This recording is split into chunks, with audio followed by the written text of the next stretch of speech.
کا ارشاد ہے، خدا کا فرمان ہے، اللہ تعالی جل مجدہ الکریم قرآن عظیم و فرقان حمید میں ارشاد فرماتا ہے، والذین معہ اشداء علی الکفار، اور وہ لوگ جو نبی کے ساتھی ہیں یعنی صحابہ کرام، اشداء علی الکفار، وہ کافروں پر بڑے سخت ہیں، ورحماء بینہم، اور آپس میں بڑے نرم دل ہیں۔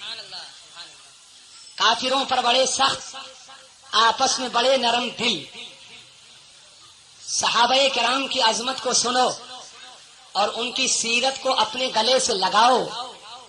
جب کبھی دین اسلام کی بات آ جائے، جب کبھی نبی کے محبت کی بات آ جائے، جب کبھی نبی کے الفت کی بات آ جائے، تو سرکار ابد قرار صلی اللہ علیہ وسلم کی محبت میں ان کے گستاخوں پر سختی کرنا، یہ بھی صحابہ کرام کی سنت ہے، اور سرکار کے ماننے والوں پر نرمی کا لہجہ اختیار کرنا، یہ بھی صحابہ کرام کی سنت ہے۔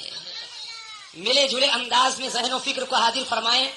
میں کوشش کروں گا کہ دونوں تیور کو میں آپ کے سامنے پیش کروں۔ آج میرا بیان خلیفہ دوم امیر المومنین حضرت عمر فاروق اعظم رضی اللہ تعالی عنہ کے فضائل و کمالات، اور خلیفہ سوم حضرت عثمان ذو النورین رضی اللہ تعالیٰ عنہ کے فضائل و کمالات کے تعلق سے ہوگا۔ کون حضرت عمر فاروق اعظم؟ ہاں وہی عمر فاروق اعظم کہ جنہوں نے اسلام قبول کر کے اور اپنے تن من دھن کو اسلام کے فروغ کے لیے وقف فرما دیا ہے۔ صبح کرتے ہیں تو اسلام کی تبلیغ میں، شام ہوتی ہے تو اسلام کی تبلیغ میں، بلکہ آقائے دو جہاں صلی اللہ علیہ وسلم کی دعا حضرت عمر کی شکل میں نظر آ رہی ہے۔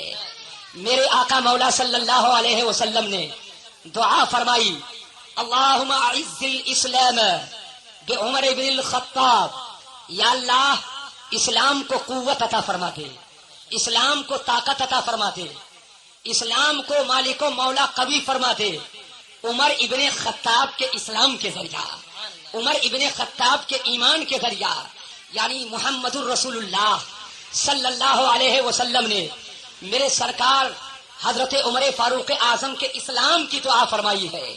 اور ایک دوسرے موقع پر میرے آقا نے یوں دعا فرمائی، یا اللہ ابو جہل یا عمر ابن خطاب میں سے جو تجھے پیارا ہو اس کے اسلام لانے سے اسلام کو قوت عطا فرما دے، اسلام کو طاقت عطا فرما دے۔ محدثین فرماتے ہیں کہ اللہ کے پیارے رسول صلی اللہ علیہ وبارک وسلم کہ یہ دعا باب اجابت کو کھٹکھٹاتی ہے، اور ایسا کیوں نہ ہو، نبی کی دعا کبھی مردود نہیں ہوتی ہے بلکہ نبی کی دعا ہمیشہ مقبول ہوتی ہے۔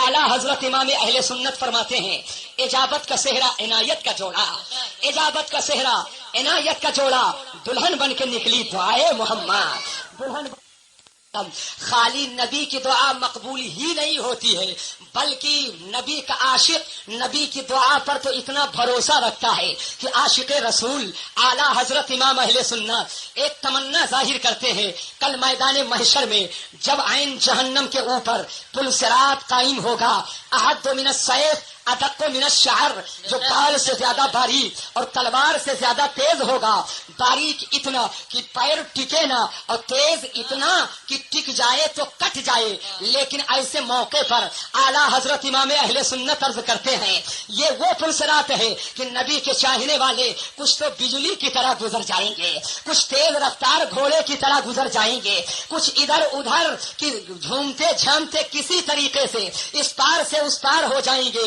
مگر اعلیٰ حضرت امام اہل سنت تمنا ظاہر کرتے ہیں رضا پل سے اب وجد کرتے گزریے، رضا پل سے اب وجد کرتے گزریے، یعنی اعلیٰ حضرت فرماتے ہیں کہ میری جب باری آئے گی تو میری تو تمنا یہ ہے، اے احمد رضا جب پل صراط سے گزرو تو جھومتے ہوئے گزرو، مستانگی کے عالم میں گزرو، دیوانگی کے عالم میں گزرو، وجد کے حالات کے ساتھ گزرو۔ اے اعلیٰ حضرت امام اہل سنت بال سے زیادہ باریک ہے، تلوار سے زیادہ تیز ہے، باریک اتنا ہے کہ پیر ٹھیکے نا، اور تیز اتنا ہے کہ ٹک جائے تو کٹ جائے، لیکن آج جھوم جھوم کر چلنے کی تمنا کر رہے ہو، وجد کے ساتھ چلنے کی تمنا کر رہے ہو، یہ مستانگی کا موقع نہیں ہے، یہ دیوانگی کا موقع نہیں ہے، یہ جھومنے کی جگہ نہیں ہے، یہ وجد کے ساتھ چلنے کی جگہ نہیں ہے۔ تو ایک جملے پر توجہ فرمائیے گا، اعلیٰ حضرت امام اہل سنت اپنی ذات پہ بھروسہ کر کے یہ نہیں کر رہے ہیں، بلکہ نبی کی بات پر بھروسہ کر کے کر رہے ہیں، اس لیے کہ پل صراط کے اس طرف میرے نبی دعا کر رہے ہوں گے، رب سلیم امتی، رب سلیم امتی، یا اللہ میری امت کو سلامتی سے گزار دے۔ اعلیٰ حضرت فرماتے ہیں رضا پل سے اب وجد کرتے گزریے کہ ہے رب سلیم صدائے محمد، کہ ہے رب سلیم صدائے محمد۔ تو اللہ کے پیارے رسول دعا فرماتے یا اللہ عمر ابن خطاب کے ایمان و اسلام سے اسلام کو قوت عطا فرما دے۔ تاریخ بتاتی ہے ایک موقع ایسا آتا ہے، حضرت عمر ابن خطاب خلیفہ دوم امیر المومنین، حضرت عمر فاروق اعظم جو فارق بین الحق والباطل ہیں، جو حق و باطل کے درمیان خط امتیاز کھینچنے والے ہیں اور اعلانیہ اسلام کی تبلیغ کرنے والے ہیں، حضرت فاروق اعظم ننگی تلوار کرتے ہیں، ارادہ یہ ہے آج رسول ہاشمی کا خاتمہ معاذ اللہ کر دیا جائے، آج ان کے سر کو تن سے جدا کر دیا جائے، آج محمد الرسول اللہ کے سر کو قلم کر دیا جائے معاذ اللہ رب العالمین۔ اپنی ننگی تلوار کو نکالتے ہیں، میان سے تلوار باہر ہے، فضاؤں میں تلوار کو چمکاتے ہوئے آگے بڑھتے ہیں، راستے میں ایک شخص سے ملاقات ہوتی ہے، پوچھا کہاں جا رہے عمر، ننگی تلوار لے کر کہاں جا رہے ہو؟ کہتے ہیں حضرت عمر آج محمد الرسول اللہ کا خاتمہ کرنے جا رہا ہوں معاذ اللہ رب العالمین، سر کو تن سے جدا کرنے کے لیے جا رہا ہوں۔ کہنے والے شخص نے کہا تھا پہلے ان کا خاتمہ بعد میں کرنا، پہلے اپنے گھر کی خبر گیری کیجیے، پہلے اپنے گھر کا جائزہ لیجیے۔ تیور بدل کر حضرت عمر دیکھتے ہیں بات کیا ہے، کیوں یہ کہہ رہے ہو؟ کہنے والے نے کہا تھا اپنے بہن اور بہنوئی کے حالات کا جائزہ لیجیے۔ انہوں نے کہا لگتا ایسا ہے، کیا وہ میرے دین سے پھر گئے؟ جی ہاں ہاں، ارے اب تو وہ تمہارے دین پر نہیں ہے بلکہ دین قویم پر نظر آ رہے ہیں، وہ دین حنیف پر نظر آ رہے ہیں، محمد الرسول اللہ کے لائے ہوئے مذہب اسلام کو قبول کر چکے ہیں۔ حضرت عمر بجائے سرکار کی طرف جانے کے واپس ہوتے ہیں، بہنوئی کے گھر آتے ہیں، دروازے پہ دستک دیتے ہیں۔ حضرت عمر کی آہٹ کو سن کر کے یاد رہے حضرت عمر اسلام لانے سے پہلے بھی لوگوں پر ان کا دبدبا تھا، اور اسلام لانے کے بعد بھی لوگوں کے اوپر ان کا دبدبا تھا۔ جب آپ کے بہنوں بہنوئی نے دیکھا عمر آ رہے ہیں تو فوراً قرآن مقدس کی تلاوت جو ہو رہی تھی، قرآن کو جستان میں لپیٹتے ہیں اور بالائے اس کو تاک کے اوپر رکھ دیتے ہیں۔ آپ کے بہنوئی چھپ جاتے ہیں، کیا کر رہے تھے تم لوگ؟ انہوں نے کہا ہم لوگ آپس میں گفتگو کر رہے تھے۔ کہا نہیں، ہم کو ایسا معلوم ہوا ہے کہ تم لوگ میرے دین سے پھر گئے ہو، آباؤ اجداد کے دھرم سے پھر گئے ہو، بت پرستی سے تم نے منہ کمول لیا ہے۔ تم لوگ شاید کہ قرآن کی تلاوت کر رہے تھے، شاید کہ دین محمدی پر تم ایمان لا چکے ہو، شاید کہ شریعت اسلامیہ پر تم ایمان لا چکے ہو، شاید کہ تم اللہ کو اپنا معبود مان رہے ہو، محمد ابن عبداللہ کو تم اللہ کے رسول مان رہے ہو۔ اتنا کہنا تھا کہ آپ اپنے بہن پر برس پڑتے ہیں اور زد و کوب شروع کر دیتے ہیں۔ تاریخ بتاتی ہے کہ آپ کی بہن لہو لہان ہو جاتی ہیں، بہنوئی بھی نکل کر کے آتے ہیں۔ کیا کر رہے تھے؟ آپ نے فرمایا سن لے اے عمر، سنو، اگر تمہارے دین کے علاوہ میں اگر خیر اور سچائی نظر آئے تو کیا وہ دین نہ قبول کیا جائے؟ سن لو، میں نے بت پرستی کے دھرم کو چھوڑ دیا ہے اور خدا پرستی کے دھرم کو اختیار کر لیا ہے، خدا پرستی کے دین کو اختیار کر لیا۔ حضرت عمر فاروق اعظم کہتے ہیں وہ کتاب جو تم لوگ پڑھ رہے تھے لاؤ کہاں ہے؟ حضرت عمر فاروق اعظم کی بہن نے کہا وہ کتاب کوئی زمینی کتاب نہیں ہے بلکہ وہ اللہ کا کلام ہے جس نے پوری کائنات کو پیدا فرمایا ہے۔ وہ ایسی مقدس کتاب ہے، ایسی لاجواب کتاب ہے، ایسی بے مثل و بے مثال کتاب ہے کہ جس کو بغیر غسل کیے ہوئے چھوا نہیں جا سکتا ہے، جسے بغیر وضو کیے ہوئے چھوا نہیں جا سکتا ہے، جسے بغیر غسل کے اسے چھو نہیں سکتے ہو اور نہ پڑھ سکتے ہو۔ اگر غسل نہیں تو غسل کر لو، اور اگر وضو نہیں تو وضو بنا لو، تب وہ کتاب دی جائے گی۔ ذرا ذہن و فکر کو حاضر فرمائیے گا۔ آخرکار وضو آپ کرتے ہیں اور جب قرآن کا نسخہ آپ کے ہاتھ میں آتا ہے اور سورہ طٰہٰ کی ابتدائی آیت کریمہ تلاوت کرتے ہیں، ادھر قرآن پڑھتے جا رہے ہیں، ادھر دل کی دنیا بدلتی جا رہی ہے، قرآن کی آیت کی تلاوت ہو رہی ہے، کلام اللہ کی روشنی سے دل روشن ہوتا جا رہا ہے۔ یہیں پر قرآن کے پہلے پارے کی آیت کریمہ کا جلوہ نظر آتا ہے، یضل بہ کثیرا ویہدی بہ کثیرا۔ یہی وہ قرآن ہے جس کو پڑھ کر بہت گمراہ ہو گئے، اور یہی وہ قرآن ہے جس کو پڑھ کر بہت لوگ ہدایت پا گئے ہیں۔ حضرت عمر فاروق اعظم قرآن کی تلاوت فرماتے ہیں، قرآن کا پڑھنا تھا، دل میں شمع محبت رسالت روشن ہو جاتی ہے، اسلام کی محبت کی شمع دل کے اندر منور و تابہ ہو جاتی ہے۔ فرماتے سنو سنو، جو تینوں دھرم تم لوگوں نے اختیار کیا جلدی کرو، اسی محمد ابن عبداللہ کے بارگاہ میں مجھے پہنچا دو۔ اب حضرت عمر آ رہے ہیں، آپ بارگاہ مصطفیٰ کی طرف، یاد رہے یہ مکہ المکرمہ کی سرزمین ہے، میں نے تو اپنی آنکھوں سے دیکھا ہے، عین کعبہ کے سامنے دار ارقم ہے، اور دار ارقم آج اس جگہ پر حرم پاک کا ایک دروازہ لگا ہے کہ آج بھی اس دروازے کا نام باب ارقم ہے۔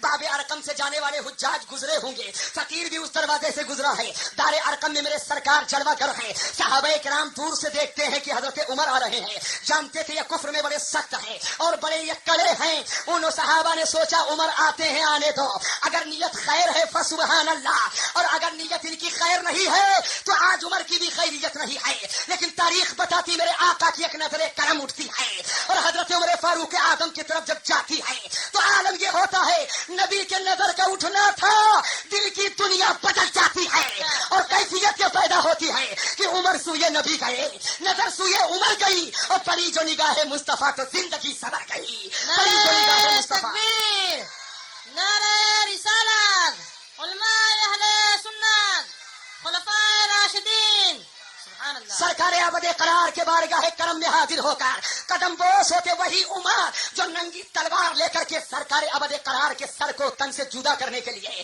مکمل طور پر تیار تھے، آج ان کا سر نبی کے قدموں پہ نظر آ رہا ہے۔ عرض کرتے یا رسول اللہ اب تاخیر نہ ہو، اب عمر ابن خطاب اسلام کا کلمہ پڑھنا چاہتا ہے، اب اسلام کا کلمہ پڑھنا چاہتا ہے۔ حضرت عمر فاروق اعظم اسلام قبول فرما لیتے ہیں۔ پتا کیا چلا، حضرت عمر کا اسلام لانا یہ میرے نبی کے دعا کا نتیجہ ہے۔ نبی فرماتے اللہم اعز الاسلام بعمر بن الخطاب، یا اللہ عمر کے اسلام سے اسلام کو قوت عطا فرما دے۔ حضرت عمر فاروق اعظم بارگاہ مصطفیٰ میں حاضر ہیں۔ اب تک کے اسلام کی تبلیغ اعلانیہ طور پر نہیں ہو رہی تھی، لوگوں سے خفیہ بتایا جا رہا تھا، اسلام کی تبلیغ کی جا رہی تھی، چند لوگ مسلمان ہوئے تھے، ذہن کو حاضر کرنا۔ لیکن حضرت عمر فاروق اعظم نے یہ عہد کر لیا کہ جیسے کفر کی حالت میں میں نے بھرپور کفر کی حمایت کی ہے، اب تو دل روشن ہو گیا، اب اسلام کی تبلیغ چپکے نہ کی جائے گی، گلی کوچے میں نہ کی جائے گی، اب اسلام کی تبلیغ آہستہ آہستہ نہ کی جائے گی، اب تو اسلام کی تبلیغ